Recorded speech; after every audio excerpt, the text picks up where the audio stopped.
یہ جو رمضان المبارک ہے نا، یہ جو روزہ ہے، یہ روزہ اپنے دامن کے اندر تربیت رکھتا ہے، تربیت۔ یا ایھا الذین آمنوا کتب علیکم الصیام کما کتب علی الذین من قبلکم لعلکم تتقون۔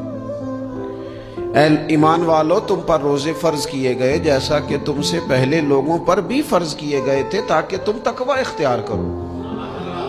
روزہ تمہیں پرہیزگار بنائے گا، تمہارے اندر سے جو نفسانی چیزیں ہوں گی انہیں نکالے گا، اور اللہ تبارک و تعالیٰ کی طرف تمہارے دل کا رجحان ہوگا، تمہاری روح کا رجحان ہوگا، تمہیں تزکیہ دے گا۔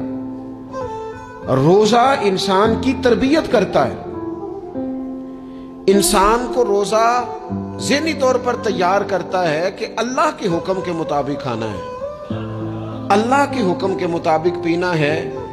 سب سے بڑا مسئلہ اس دور کا رزق کے حلال کا حصول ہے اور حرام سے اجتناب ہے۔ تو روزہ ہمیں یہ سبق پڑھاتا ہے کہ ہم وہی کھائیں گے اور اسی وقت کھائیں گے جو کھانے کا ہمیں ہمارے رب نے حکم ارشاد فرمایا ہے۔